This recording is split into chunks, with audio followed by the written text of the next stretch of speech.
información primero en C5N. Allanamientos en Córdoba son operativos de AFIP que permiten desbaratar una red de trabajo esclavo. Estamos trabajando en vivo. Allí está Rubén Suárez.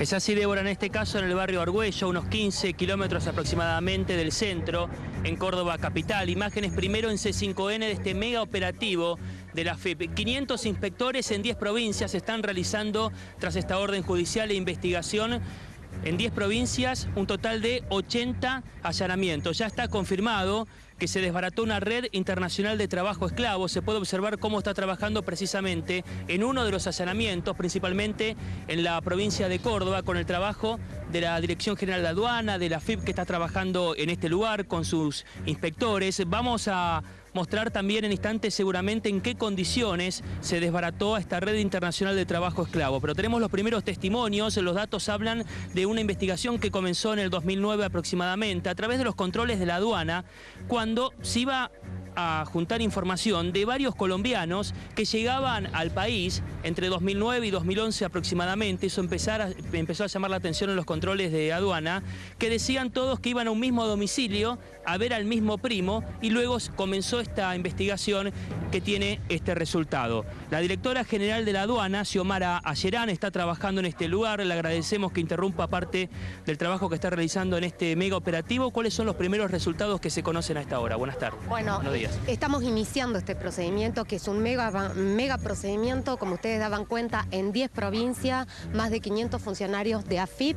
Estamos realizando las primeras diligencias y que tienen que ver con la detección. La detención, primero, del contador de esta organización, no menor, un elemento clave en lo que era la organización. Y tal como usted decía, esto se inicia con una investigación por parte de la aduana, de donde, a partir de observar el ingreso reiterado, frecuente de ciudadanos colombianos en el Aeropuerto Internacional de Córdoba, ¿no? Eso significó trabajar muy de la mano con el fiscal, el doctor Enrique Senestrari. A partir de allí se llevaron a cabo una serie de diligencias. Ellos decían que eran turistas, que venían al país como turistas. Exactamente, turistas con muy poco equipaje, casi nada de dinero, que manifestaban que iban a visitar a un pariente, pero que en la realidad, después de los cotejos, interrogantes que hacía la aduana, se decía, no se conocían tampoco entre ellos, iban todos muchísimos. Para tener una idea de la magnitud, el trabajo comprende más o menos ingresos de 3.000 ciudadanos colombianos que están en análisis. Y todos decían que venían al mismo domicilio. Mayoritariamente. También otra matriz que era importante, eran jóvenes, personas jóvenes, o en algunos casos también familias. A partir de ahí, la aduana presume, entiende, esto hay que investigar, podemos estar ante una maniobra, una red de narcotráfico, de lavado de dinero, de contrabando. Empezamos a hacer ambientales o trabajo de campo, como sabemos, y empezamos a detectar primeras cuestiones. ¿Y con qué se encontraron? Con, obviamente, talleres en distintos lugares donde la gente vivía ahí y realizaba trabajos, porque también esto es bueno decirlo, había un padrón común, casi todos declaraban que su profesión eran artesanos. Bueno, en los talleres nos encontramos realizando muebles o canastos con cintas. También cómo interviene la aduana, empieza a analizar los insumos que utilizaban. Parte de esas cintas eran importadas desde Ecuador. También, utilizando la investigación de la empresa, también estaba estructurado por colombianos.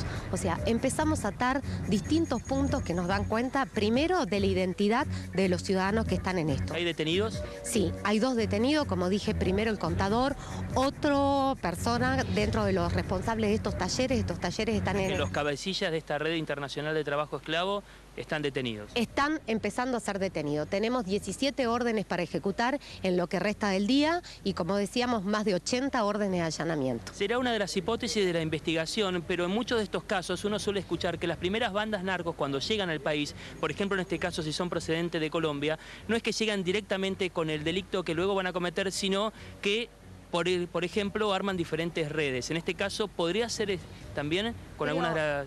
Creo eso, a la altura del procedimiento que estamos, lo podemos afirmar. Acá lo que identificamos es una estructura piramidal con una extensión territorial con una logística preparatoria para poder realizar estas tareas ilícitas que nosotros pensamos.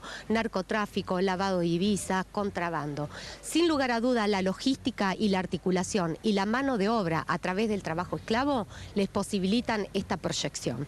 Por estos allanamientos, 1.500 al final inspectores de la AFIP en diferentes provincias. ¿Es uno de los operativos más importantes de los últimos tiempos? Sí, en movilización de recursos es sin duda uno de los más importantes. También hay que destacar la articulación de la AFIP a través de sus patas operativas. Recursos de la Seguridad Social empieza con una investigación de la aduana y termina con un impacto en seguridad social, porque acá tenemos que entender, el delito no es autónomo, no es independiente, la trata de personas o el trabajo esclavo no se explica por sí solo, sino que tiene connotaciones en todos los otros delitos, como es el trabajo informal, como puede ser el contrabando o el narcotráfico. Muy amable. Gracias. Bueno, este es uno de los lugares, Débora, Claudio, uno de los talleres. Para más detalles también le vamos a preguntar a Carlos Sánchez, director general de los recursos de la Seguridad Social. Le agradecemos también porque está trabajando en este operativo. Ya tiene algunos de los resultados porque fue en forma simultánea en 10 provincias con 1.500 inspectores. ¿Con qué se encontraron?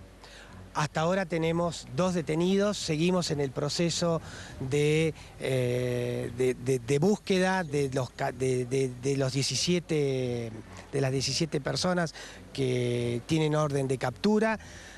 En cada uno de estos talleres tenemos la cantidad de artesanos que queremos rescatar. Es todo un proceso que lo estamos llevando a cabo a lo largo y a lo ancho del país. ¿Se tienen detalles aproximadamente de ciudadanos colombianos que ingresaban al país simulando ser turistas y que luego formaban parte de esta red de trabajo esclavo? ¿De cuántos estamos hablando de aquella investigación que comenzó en el 2009? Sí, tenemos más de 3.000 ciudadanos colombianos que han sido captados en sus países de origen, que han sido... se les han otorgado los pasajes para ingresar al país, acá han sido recibidos, han sido acogidos y finalmente se les ha dado tarea, y esa tarea es una tarea de carácter muy precaria, de condiciones infrahumanas, por lo que estamos en presencia de trata de personas, de un ilícito que por supuesto estamos investigando. ¿Quisieron llevar a la Argentina una copia de estructuras que realizan en otros países?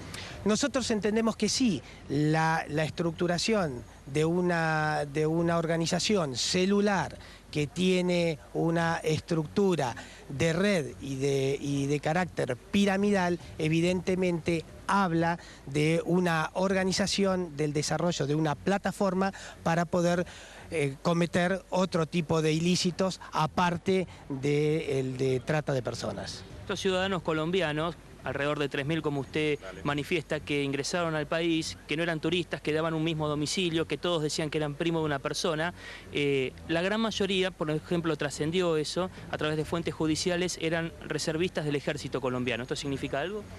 Eso está en etapa de investigación. Nosotros lo que tenemos es que tienen un perfil común, que son artesanos, que tienen un escaso nivel cultural, que son jóvenes y que están desarrollando este tipo de tareas, no tienen recursos como para poder moverse y carecen de la documentación necesaria para estar en el país. Por último, ¿cuáles son las tareas que continúan teniendo en cuenta más allá de la investigación? Porque hay un fiscal federal que está trabajando, Enrique Senestasi. ¿Cuál es la tarea de la AFIP? Con todo el trabajo, la cantidad de inspectores que uno ve en este lugar y que ustedes aseguran que están en las provincias restantes.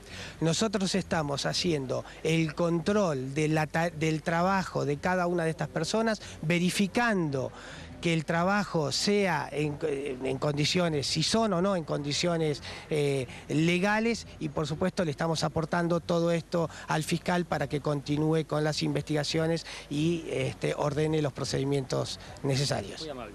Claudio, Débora, primer allanamiento de carácter positivo con estos inspectores de la AFIP. También está trabajando la Policía de Seguridad Aeroportuaria, fuerza instruida por la justicia para que se desempeñe aquí en la provincia de Córdoba. Reitero, estamos a unos 15 kilómetros aproximadamente de lo que es el centro. La gran mayoría regresaba, o cuando venían estos ciudadanos colombianos, estamos muy cerca del aeropuerto y es una de las explicaciones de por qué este lugar está tan cerca del lugar donde arribaban los ciudadanos colombianos que luego eran parte de esta red de trabajo esclavo internacional. Rubén Suárez, muchísimas gracias.